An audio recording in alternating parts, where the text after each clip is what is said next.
புயலால் பாதிக்கப்பட்டவர்களுக்கான நிவாரணப் பொருட்கள் கடற்படைக்கு சொந்தமான 2 கப்பல்களில் சென்னைக்கு வந்தன. இதுகுறித்த கூடுதல் விவரங்களை தலைமைச் செய்தியாளர் மகாலிங்கத்திடம் கேட்கலாம். மகாலிங்கம், கடற்படைக்கு சொந்தமான 2 கப்பல்களில் என்னென்ன நிவாரணப் பொருட்கள்லாம் வந்திருக்கின்றன? குறிப்பாக மருந்து பொருட்கள் அதிக அளவில் கொண்டு வரப்பட்டிருக்கிறது.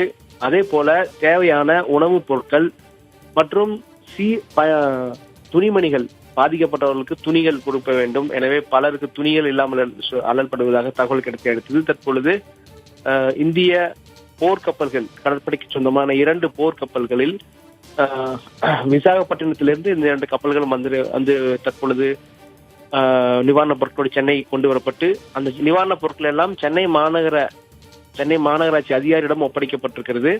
இந்த 2 கப்பல்களில் கிட்டத்தட்ட 2000 டன்னுக்கும் அதிகமான நிவாரணப் பொருட்கள் வந்துள்ளதாக அதிகாரிகள் தரப்பில் சொல்லப்பட்டிருக்கிறது. ஐஎன்எஸ் ஷிவானிக் மற்றும் ஐஎன்எஸ் கட்மாண்ட் என்ற 2 போர்க்கப்பல்களிலிருந்து தற்பொழுது ஏராளமான நிவாரணப் பொருட்கள் சென்னையை வந்து அடைந்திருக்கின்றன.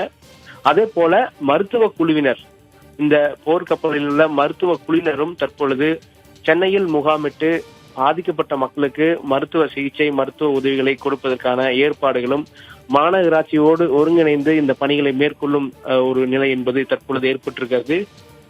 ஏனென்றால் சென்னை, காஞ்சிபுரம், திருவள்ளூர் ஆகிய 3 மாவட்டங்களில் தற்பொழுது தொலைத்தொடர்பு என்பது மிகவும் ஒரு சிக்கலான ஒரு பிரச்சனையாக இருக்கிறது.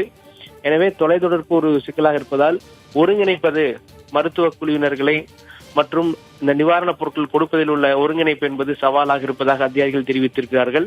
எனவே தற்போதைக்கு இதை சரி செய்யும் பணிகளுக்கு அதே போல ராணுவத்தை பயன்படுத்தவும் தற்பொழுது யோசனைகள் இருப்பதாக அரசு தரப்பில் தெரிவிக்கப்பட்டிருக்கிறது. மேலும் தற்போது இந்த கப்பலிலிருந்து வந்து இறக்கப்பட்டிருக்கிற நிவாரணப் பொருட்கள் சென்னை மாநகராட்சிக்கு கொடுக்கப்பட்டு சென்னை மாநகராட்சி உதவியோடு மக்களுக்கு விநியோகிக்கப்படும் என்ற அறிவிப்பும் சொல்லப்பட்டிருக்கிறது.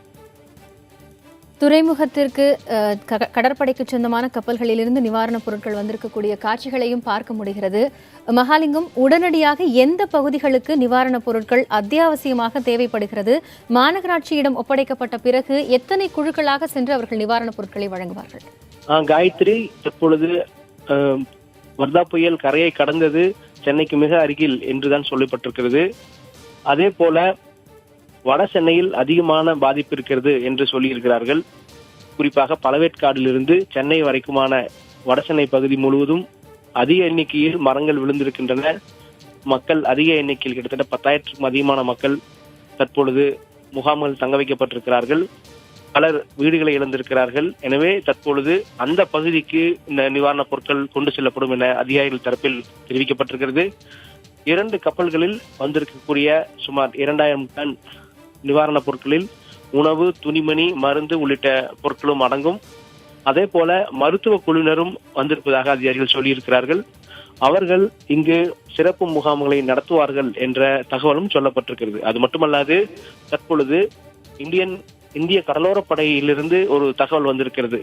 அது என்னவென்றால், ஹெலிகாப்டர்கள் மீட்பு பணிக்கு தயாராக உள்ளன என்ற ஒரு தகவல் சொல்லப்பட்டிருக்கிறது. தேவைப்படும் பட்சத்தில் மீட்பு பணிகளுக்கோ அல்லது அவசர சேவைகளுக்கோ ஹெலிகாப்டர் பயன்படுத்தலாம் என்ற ஒரு தகவலும் சொல்லப்பட்டிருக்கிறது. அது மாநில அரசினுடைய விருப்பத்திற்கு இணங்க தற்பொழுது ஹெலிகாப்டர்கள் நிறுத்தப்பட்டிருக்கின்றன. எப்போது தேவைப்படுகிறதோ ஹெலிகாப்டருடைய உதவியை நாம் கோரலாம் என்ற ஒரு நிலைமை இருக்கிறதையும் நாம் பார்க்க முடிகிறது. புயலால் பாதிக்கப்பட்டவர்களுக்கான நிவாரணப் பொருட்கள் கடற்படைக்கு சொந்தமான 2 கப்பல்களில் சென்னை துறைமுகத்திற்கு வந்திருக்கின்றன. அது குறித்த அண்மை தகவல்களை வழங்கியமைக்கு நன்றி மகாலிங்கம்.